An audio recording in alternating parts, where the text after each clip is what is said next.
Bismillahirrahmanirrahim. Assalamualaikum warahmatullahi wabarakatuh. Nama saya Salsabila dari kelas B. Di sini saya akan memaparkan ringkasan dari cerpen halusinasi. Di sini saya akan memaparkan terlebih dahulu dari bab 1 cerpen yang berjudul halusinasi. Nah, di bab ini bercerita tentang pemimpin yang sekarang sudah tidak dihargai lagi oleh masyarakat, padahal dulu sangat dihormati oleh para masyarakat dan sangat patuh kepada beliau. Tetapi sekarang beliau sangat tidak dihargai oleh siapapun atau orang-orang yang ada di penjuru dunia, dikarenakan dia sangat angkuh dan sombong, dan sikap dia yang tidak baik yang membuat masyarakat teraniaya. Bahkan hingga pergantian pemimpin yang baru pun tidak hormat atau tidak menghargai pemimpin yang lama. Dan juga pemimpin yang baru ini berjanji bahwa dia tidak ingin memiliki sikap seperti pemimpin yang lama. Tetapi nyatanya pemimpin yang baru ini justru memiliki sikap yang sama seperti pemimpin yang lama. Dia menghancurkan negara ini. Dia menganiaya orang-orang atau masyarakatnya. Nah, dia melakukan hal tersebut karena dia memiliki rasa balas dendam, memiliki dendam yang ingin dia luapkan kepada para masyarakat, dikarenakan pada zaman dahulu dia dan keluarganya itu direndahkan oleh orang-orang terhormat atau orang-orang petinggi ataupun pemimpin, yang mana dia ingin menjadi pemimpin dan juga ingin menjadi orang yang pemberani, sehingga rasa dendam dia ingin dia luapkan ke masyarakatnya.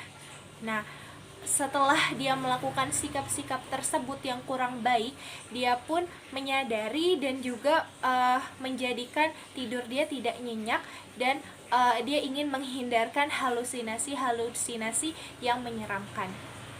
Judul cerpen yang kedua yaitu Orang Asing. Nah, cerpen ini menceritakan tentang sekretaris yang bernama Hasan. Dia selalu menjadi orang kepercayaan setiap pergantian direktur. Dia selalu jadi orang yang dipercaya untuk menjadi sekretaris. Nah, tapi dia melakukan hal ini dengan hal-hal yang tidak baik, yaitu dia selalu mengikuti direkturnya untuk melakukan hal-hal yang menyimpang dari agama atau hal-hal yang tidak baik. Nah, dia mengakui bahwa dia melakukan hal tersebut karena demi dapat menghidupi dirinya dan juga keluarganya, sehingga dia pun menyesal atas perbuatannya. Baik, judul yang ketiga yaitu Otoriter. Nah, di judul Otoriter ini bercerita tentang seorang gadis yang bernama Siham. Dia sedang bahagia, tetapi dia tidak bisa bercerita kepada ayah, ibu, dan juga adiknya. Nah, dan dia juga sangat senang sekali karena pembantunya yang bernama Ruqayyah memberikan informasi kepadanya bahwasannya kekasihnya atau yang dia sukai yaitu Sultan ingin meminangnya. Tetapi ternyata yang ingin meminang Siham adalah Ali atau saudara dari Sultan, dan setelah itu Siham pun menangis. Baik, kemudian bab 4 cerpen yang berjudul Aib berceritakan tentang kisah gadis, anak seorang bapak yang bekerja di negeri yang jauh. Kemudian dikabarkan oleh kakak laki-laki dari bapak tersebut bahwasannya anak gadis dari bapak tersebut tengah hamil di luar nikah, dan bapak tersebut menangis. Kemudian setelah diperiksa, ternyata gadis tersebut bukan hamil di luar nikah, tetapi dia mengalami penyakit kanker rahim. Baik, cerpen yang kelima yaitu berjudul Malam Pengantin. Nah, cerpen ini bercerita tentang seorang gadis yang berumur 17 tahun, kemudian dia menikah dengan seorang kakek tua yang berumur 70 tahun. Dia sangat tidak bahagia menikah dengan kakek tersebut, dan bahkan dia sangat membencinya karena kakek itu sudah tua dan juga dia tidak bisa hidup tentram dan damai seperti layaknya pengantin baru. Dan kemudian di malam pertama dia pun kabur dengan menggunakan gaun pengantin pada hari pertama pernikahannya. Baik, bab yang keenam yaitu berjudul Udara yang Dingin. Nah, di bab ini, cerpen ini menceritakan tentang seorang istri yang membenci suaminya karena perilaku yang kurang baik atau kasar kepada istrinya, sehingga dia sangat benci kepada suaminya. Dan bahkan ketika keheningan dan kesejukan malam itu berubah menjadi ratapan bagi istri tersebut, dan dia sangat tidak senang ketika suaminya pulang. Dia malah muak kepada suaminya dan terbesit di pikirannya untuk melakukan hal-hal yang sadis, yaitu dia membunuh suaminya dengan menggunakan pisau. Yang ketujuh yaitu berjudul Mimpi Indah. Nah, cerpen ini berceritakan tentang seorang laki-laki yang teringat dengan anak yatim pada 20 tahun yang lalu setelah dia melihat seorang laki-laki yang baru ditemuinya. Nah, dia mengingat momen-momen bersama Walid, bahwasannya waktu itu dia bercerita tentang kisah cintanya bersama Hamidah. Nah, Hamidah itu adalah seorang wanita yang masih berkarakter kekanak-kanakan, sehingga dia masih sangat sabar gitu dengan istrinya. Nah, bahkan dia juga bercerita kepada Walid bahwa waktu itu dia juga masuk penjara.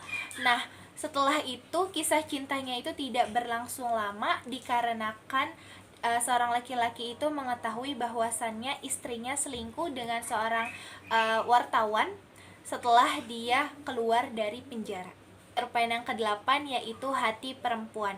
Nah, cerpen ini berceritakan tentang hati seorang perempuan yang selalu disakiti oleh suaminya karena juga belum memiliki keturunan atau anak. Dia selalu dimarahi oleh suaminya karena juga belum memiliki anak, dan bahkan suaminya itu berniat untuk mencari istri lain. Padahal ternyata yang mandul itu adalah suaminya. Kemudian suaminya mencium istrinya dan dia mengakui bahwa suaminya yang mandul. Dan kemudian dia mengakui bahwa dia melakukan hal tersebut karena ingin menguji kesetiaan istrinya. Judul yang ke-9 dari cerpen ini yaitu Seorang Laki-laki dan Kelinci. Nah, cerpen ini menceritakan tentang seorang laki-laki yang bernama Abdullah yang dia memiliki penyakit kurang darah, dan dia dan keluarganya yaitu berasal dari keluarga yang kurang mampu, hingga dia ingin makan daging kelinci pun saja susah, sehingga istrinya berusaha untuk mencari uang agar dia bisa membeli daging kelinci. Dan alhamdulillah tetangganya ada yang memberikan kelinci kepada keluarga Abdullah, dan Abdullah pun tidak mau makan dan dia semakin lemah hingga dia meninggal. Judul yang ke-10 yaitu Si Budak Putih. Nah, cerpen ini berceritakan tentang seorang laki-laki yang tidak baik yang bernama Abdul Aziz. Dia suka selingkuh padahal dia sudah memiliki istri. Dia tergila-gila kepada seorang perempuan yang bernama Bahiroh. Tetapi Bahiroh tidak menyukainya dan tidak menerima cinta Abdul Aziz. Dan juga Abdul Aziz suka menghambur-hamburkan uang demi Bahiroh, orang yang bukan tanggung jawabnya, karena dia tergila-gila kepada Bahiroh. Yang ke-11 yaitu Salah Arah. Nah, judul ini berceritakan tentang Muhammad dan keluarganya, yang mana Muhammad salah arah karena dia merasa bahwa kehebatannya itu akan datang menghampirinya, dan ternyata dia tidak terkenal dan karya-karyanya tidak diterima karena dia tinggal di desa yang terpencil, sehingga hal itu membuat dia ingin menjual tanahnya dan dia ingin berpindah ke Mesir bersama juga keluarganya. Dan ketika dia tinggal di Mesir pun ternyata karya-karyanya pun tidak diterima karena jadul dan dia juga tidak terkenal di Mesir. Judul yang ke-12 yaitu Jalan yang Rumit. Nah, cerpen ini berceritakan tentang seorang insinyur yang bernama Fuad yang bekerja di sebuah perusahaan, dan dia dituduh oleh direkturnya atas hasutan dari sekretarisnya bahwa dia dituduh karena dia telah menggelapkan uang atau korupsi karena perusahaan tersebut bangkrut.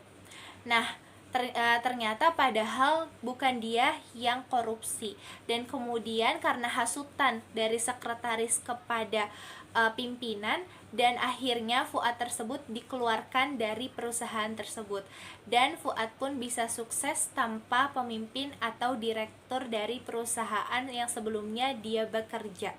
Judul yang ke-13 yaitu berjudul Negeri yang Jauh. Nah, cerpen ini menceritakan tentang kafilah yang datang ke negeri yang jauh karena mereka sudah tidak bisa lagi tinggal di negeri asalnya. Nah, mereka atau kafilah tersebut merupakan orang-orang miskin atau orang yang tidak punya, sehingga mereka datang ke negeri yang jauh itu untuk mencari sesuap nasi. Nah, dari salah satu orang kafilah itu bernama Hamdan, dia sangat dikagumi oleh semua orang yang ada di negeri tersebut karena keindahan suaranya. Nah, bahkan salah satu penduduk di negeri tersebut bernama Khadijah, dia sangat kagum kepada Hamdan tersebut. Nah, ternyata Hamdan tersebut belum menikah dikarenakan dia pernah membunuh ayahnya, dan kemudian penduduk di sana mengusir Hamdan dan juga kafilah yang datang di negeri jauh tersebut. Judul yang ke-14 yaitu berjudul Pantai Emas. Nah, cerpen ini menceritakan tentang seorang laki-laki yang bernama Sing, yang dia sudah sangat putus asa, dan juga kekasihnya yang bernama Rovina. Nah, Sing tersebut ingin pergi ke Pantai Emas karena merasa di sana kehidupannya itu lebih baik daripada tempat yang ditinggalinya sekarang. Dan Sing pun meninggalkan kekasihnya yang bernama Rovina tersebut. Nah, di perjalanan pun dia banyak tragedi yang terjadi. Nah, hingga dia sampai di Pantai Emas tersebut, dia pun di sana menganggur selama 2 bulan. Judul yang ke-15 yang berjudul Wali Allah. Nah, cerpen ini menceritakan tentang wali Allah yang bernama Syekh Wahdan, yang mana Syekh Wahdan ini sangat disegani oleh semua masyarakat karena ketakwaannya kepada Allah. Tetapi berbeda dengan anak-anaknya, yang mana anak-anak Syekh Wahdan ini sering membuat masalah. Nah, seketika Syekh Wahdan dituduh dia sering mendatangi rumah Naknah. Nah, Naknah ini adalah seorang wanita janda, dan dia dituduh bahwa ingin menikahi Naknah. Nah, ternyata tuduhan itu salah, bahwasannya Syekh Wahdan sering ke rumah Naknah karena ingin memberikan nasihat kepada Naknah, karena Naknah ingin menikah kepada anak dari Syekh Wahdan tersebut. Judul yang ke-16 itu berjudul Malam Tanpa Rembulan. Nah, cerpen ini menceritakan tentang seorang dokter dan juga kampungnya yang keadaannya itu berubah menjadi perpecahan karena diawali adanya pertengkaran antara kampung yang satu dengan yang lainnya, sehingga memunculkan orang-orang yang meninggal dan juga luka-luka. Nah, dokter berusaha untuk bisa mendamaikan antara kedua belah pihak, antara kampung yang satu dengan kampung yang lainnya, dikarenakan dia pun tidak nyaman dengan kondisi tersebut, dan akhirnya kampung yang satu dengan yang lainnya itu damai dan juga kehidupannya itu menjadi seperti sedia kala. Judul yang ke-17 yaitu Laki-laki di Balik Terali. Nah, cerpen ini menceritakan tentang seorang laki-laki yang rumahnya dihancurkan oleh polisi karena dianggap dia adalah tawanan yang bergabung pada Ikhwanul Muslimin. Nah, akhirnya dia dijebloskan pada tahanan, dan laki-laki itu merasa dia tidak bersalah, dan dia merasa bahwasannya ada yang disembunyikan oleh pemerintah terkait penghargaan piagam yang pernah diberikannya pada zaman dahulu. Tetapi dia sangat bersyukur karena banyak hikmah yang dapat dia ambil dari tahanan tersebut. Terima kasih. Sekian pemaparan dari ringkasan cerpen Halusinasi. Kurang lebihnya mohon maaf. Wabillahi taufiq wal hidayah. Wassalamualaikum warahmatullahi wabarakatuh.